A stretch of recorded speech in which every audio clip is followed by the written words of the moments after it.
Les assurances sociales publient une radioscopie des écarts de salaire en Israël. Malheureusement, il y a beaucoup encore à faire et cela s'aggrave. D'un autre côté, la ville de Yerucham, dans le sud, dans la périphérie, conclut un accord avec l'État qui va tripler sa population en 10 ans. Les écarts de salaire entre les salariés israéliens, la différence entre le ressenti des Israéliens par rapport à l'inflation et l'inflation réelle, les produits de placement et puis bien sûr les villes qui sont considérées comme la périphérie mais qui finalement vont peut-être en sortir. C'est le programme du jour. En tout cas, c'est ce qui a buzzé dans la presse économique cette semaine et on en parle avec Daniel Guggenheim. Bonjour Daniel. Bonjour. Ça va ? Oui, merci. Les nouvelles sont à votre goût aujourd'hui ou pas? Oui, on peut dire. Oui. On peut dire que oui. Bon, mais il est toujours optimiste en matière d'économie. Donc voilà. Alors on va commencer par ces écarts de salaire entre les salariés israéliens. Il y a un classement officiel qui a été fait par les assurances sociales, notamment le Bitoire Leumi. Alors, on en est où? Oui, souvent vous plaignez que je sois trop optimiste ou bien que je vois trop bien les choses. Mais c'est vrai. Justement, c'est un peu votre cheval de bataille. Oui, mais d'une autre façon, quand il y a ça des choses officielles que je vais donner, on voit qu'il y a des problèmes. Il faut pas les éluder. Vous avez raison. D'ailleurs, en parler, c'est de résoudre d'une certaine façon, dire qu'il y a un problème.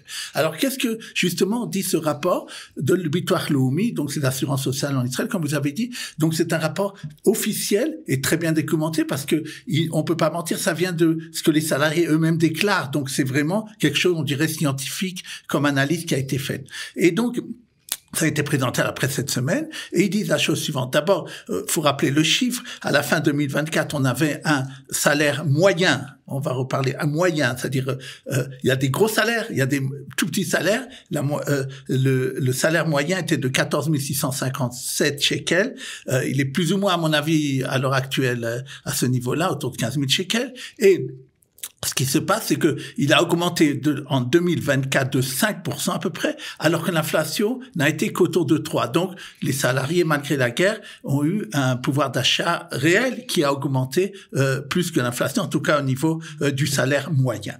Alors, la première des choses que ce rapport met en exergue, c'est l'écart des salaires entre hommes et femmes. Alors ça, c'est un écart très important de 55%. Je parle du salaire moyen des hommes. Sans justification, et du salaire bien sûr. Bien sûr, c'est-à-dire, c'est un fait. On va expliquer pourquoi, mais il n'y a pas de justification réelle. Et donc, on a par exemple le salaire moyen d'un homme est autour de 18 000 shekels, alors que pour les femmes, c'est autour de 11 000 shekels, 11 500. Donc, on voit cette différence que j'ai dit. D'ailleurs, et c'est une mauvaise chose, cet écart ne fait que ça grandir d'année en année et pas se restreindre. Donc, c'est un problème. On remarque que dans les salaires les plus hauts, il y a 170% de plus d'hommes que de femmes. Et que dans les plus petits salaires, parce que les secteurs comme l'hôtellerie et tout ça, ou la restauration, souvent c'est les femmes qui sont là-bas, et on a beaucoup plus de femmes là-bas que d'hommes. Donc ça, c'est un premier problème. Une autre chose c'est qu'il faut faire attention aussi qu'il y a un écart assez important entre ce qu'on appelle le salaire moyen que je viens de dire autour de 15 000 shekels et la moyenne des salaires qui est beaucoup plus basse, qui est autour de 10 000 shekels. Pourquoi cette grande différence? Parce que malheureusement, il y a beaucoup plus de gens qui gagnent moins de ça que le salaire moyen que le contraire. Donc c'est le salaire moyen, il est important pour d'autres choses, pour calculer des augmentations de prestations et autres ou de salaire. Le salaire minimum. Et le salaire minimum est autour de 6 500 shekels, un truc comme ça. Il vient d'augmenter en avril, on en avait parlé. Maintenant, il y a 8% des salariés qui disent qu'ils ont plus qu'un emploi, dont 10% de femmes. Ça veut dire que, encore une fois, il y a un besoin chez les femmes, parce que sûrement elles ont un salaire moins important, d'avoir 2 salaires. Et donc, c'est important à dire. Maintenant, il y a également, quel est l'âge où on gagne le plus? C'est normal, c'est entre 50 et 59 ans. C'est là que les salaires sont les plus importants, autour de 20 000 shekels, un peu plus que de 19 000 shekels. Par contre, et c'est aussi normal, ce sont les moins de 20 ans qui ont le moins. Et j'ai vu une moyenne à 3 000 shekels. Comment c'est possible alors que vous venez de plus que le salaire maximum 500? Et la réponse est très simple, c'est qu'il y a beaucoup de jeunes qui travaillent pas un salaire complet, ou même il y a même des âges où on n'a pas besoin d'un salaire minimum, je crois, au-dessous de 16 ans, si je me trompe pas, ou un truc comme ça, ou 18 ans. Donc, Donc ça expliquerait ça. Oui. Donc maintenant, une dernière chose, et je vous veux une colle. À votre avis, dans quelle ville les gens ont le meilleur salaire? C'est qui habite quelle ville? Tel Aviv. Non, Ranana. Ranana, vous m'avez collé. Moi, c'est-à-dire, parce qu'à Tel Aviv, il faut voir, il y a le sud. Ranana, c'est beaucoup, on connaît, c'est beaucoup de francophones aussi, des gens anglo-saxons, la haute technologie, etc. Et là-bas, les salaires moyens, c'est au-dessus de 20 000 shekels, 22 000 shekels. Après, Herzliya et Modine, plus ou moins ça, autour de 20 000 shekels. Tel Aviv, que vous avez sauté. Maintenant, Jérusalem, puisqu'on je dois en parler, 12 000 shekels, c'est beaucoup moins. Et bien entendu, ça, je suis sûr que vous ne coudrez pas, les endroits où on trouve le moins, les villes où on trouve le moins de ça, c'est la population arabe, Rahat, autour de 8000 shekels, un peu plus de 8000 shekels, et la plus faible, c'est une Modine élite, ce qu'on appelle Sekiat Sefer, c'est une ville orthodoxe, et là-bas c'est 8000 shekels, c'est vraiment le moins de toute la population. Sur la fourchette, c'est les moins bien payés. Enfin, dernière donnée, où est-ce qu'il vaut mieux travailler pour gagner plus d'argent, à part Kalita? Non, je rigole. Secteur énergie, 34 000 shekels, et l'hôtellerie, le pire, c'est autour de 6 000 shekels du salaire minimum. Ok, puis on imagine qu'il y a beaucoup de disparités aussi entre la périphérie et les villes du centre.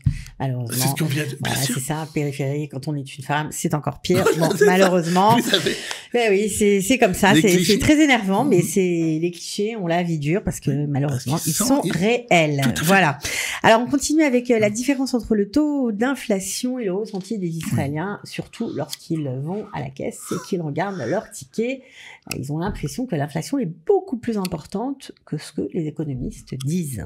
Ce que je veux dire, c'est un peu différent. D'abord, c'est une étude de la Banque d'Israël qui est très sérieuse, qui a été faite à partir de 2012 sur des enquêtes mensuelles de l'Institut de statistique où les statistiques interrogent les ménages sur ce qu'ils font, sur ce qu'ils ont sachés et sur l'intention d'acheter et qu'est-ce qu'ils pensent de l'inflation, etc.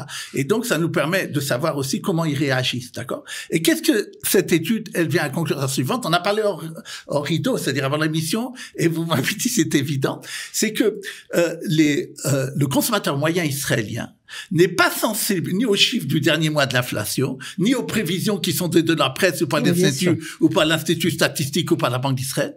Ce qu'il regarde, c'est la chose suivante. Est-ce que la chaussure que j'ai achetée, que j'ai même pas achetée, que j'ai vue il y a 2 mois, était à tel prix?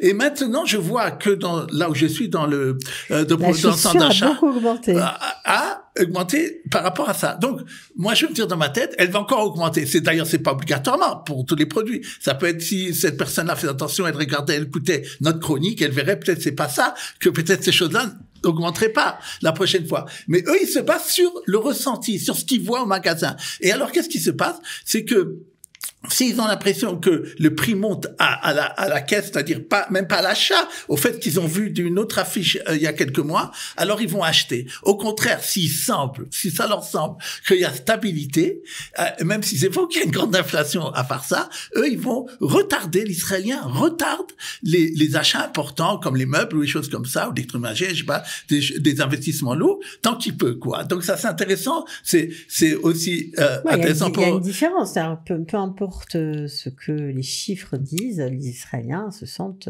un peu égorgés, quoi. Tout à fait. Et alors, c'est intéressant parce que, encore une fois, on a eu maintenant, c'est un exemple pratique, on a eu les chiffres du mois de mai de la consommation d'Israéliens par les cartes de crédit, mais c'est à peu près tout, hein, on peut dire. Ils ont atteint presque 57 milliards de shekels, c'est-à-dire 47 milliards de shekels, c'est 8% de plus qu'un an. Et c'est aussi un record. On va pratiquement de record en record. En gros, ça veut dire que c'est pas parce que ça augmente ou que c'est cher ou que les Israéliens ressentent une inflation forte qu'ils n'achètent pas. Voilà. Et à ce moment-là, et apparemment, les Israéliens ressentent en ce moment, si on voit ça, c'est que le prix, en tout cas, de ce que eux, ils veulent acheter, ce qui semble qui les intéresserait, même si d'ailleurs, des fois, ils achètent des choses, pas parce qu'ils ont besoin, c'est parce qu'ils ont peur que la prochaine fois qu'ils vont voir le show, ça montrera encore. Oui. Ok. Alors, on continue avec un autre sujet complètement différent. C'est un nouveau produit de placement qui a été mis sur le gris par les professionnels de la finance et par la presse, parce qu'apparemment, ils sont pas super fans. Oui. on en avait parlé il y a plusieurs mois, mais maintenant c'est venu officiellement. L'autorité des marchés financiers, donc c'est celle qui régule les produits qu'on a le droit d'acheter en bourse ou autre, les SICAV et des choses comme ça, a autorisé cette semaine officiellement ce qu'il a appelé les caspiotes, dont on parle tellement souvent ici, mais ils ont ajouté un mot pour pas qu'on se confonde avec ça. Ils ont ajouté en hébreu mitradeshet, c'est-à-dire innover, une nouvelle qui s'innove. Et ils ont fait en vérité un mélange entre les granotes caspiotes qui existent et dont qui sont tellement recommandés ici dans notre chronique, avec les dépôts bancaires. Et c'est justement, c'est pour ça c'est mis sur le grid. D'abord parce que c'est assez compliqué comme produit. Ça et les professionnels financiers ne sont pas tirés à les proposer au public d'ailleurs. On va toujours expliquer. D'abord on va expliquer de quels sont les deux produits qui existent à l'heure actuelle populaires et qui sont.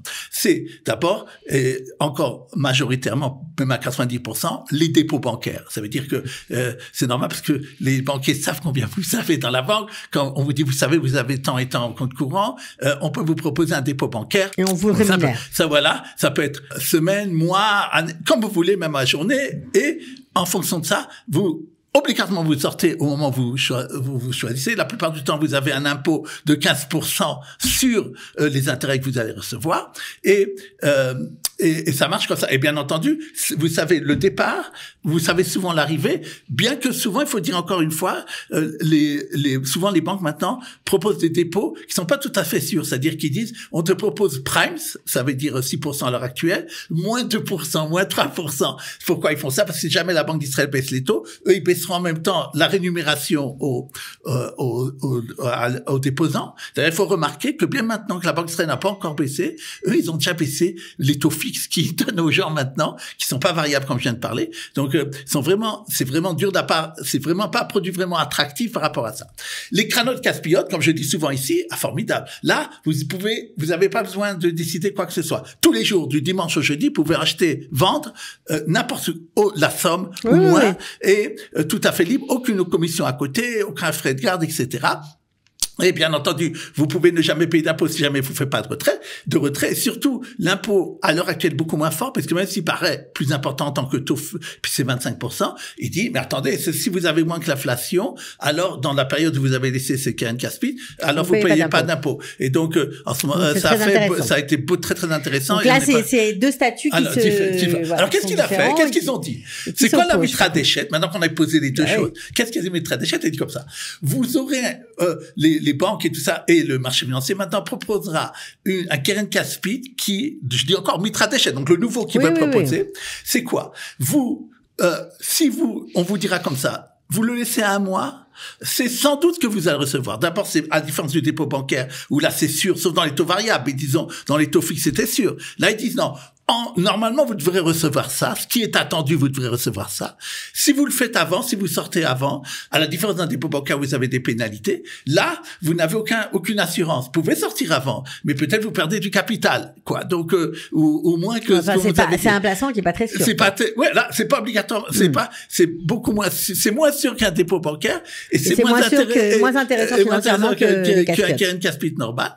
Et pour l'instant, il y a qu'un seul établissement financier qui s'appelle Metav qui a dit qu'il serait intéressé de le proposer, et il a dit qu'il proposerait une mitradeshet pour la durée d'un mois, c'est-à-dire que les gens, ça sera le premier SICAV qui veut le faire. Si vous laissez à un mois, je pense que vous aurez tant et tant. D'accord? Mais il aura la fiscalité des Keren Caspid d'ailleurs, donc qui est un peu plus intéressante que les dépôts, mais c'est un produit hybride et c'est compliqué pour les gens et les banquiers auront énormément de mal à expliquer ça aux gens. Et à mon avis, c'est pas bien. Vous avez raison de parler de grid, de mettre sur grid, c'est pas fameux, quoi. Et on termine avec une nouvelle réjouissante pour ceux qui aiment le sud du pays.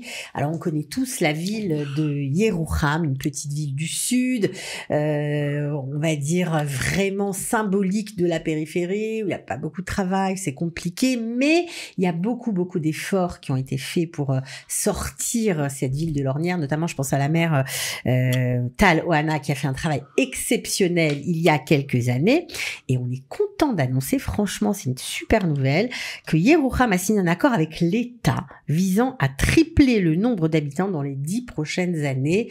Ça peut être une solution pour le prix des logements très fort, parce qu'on sait que c'est compliqué de se loger en Israël aujourd'hui.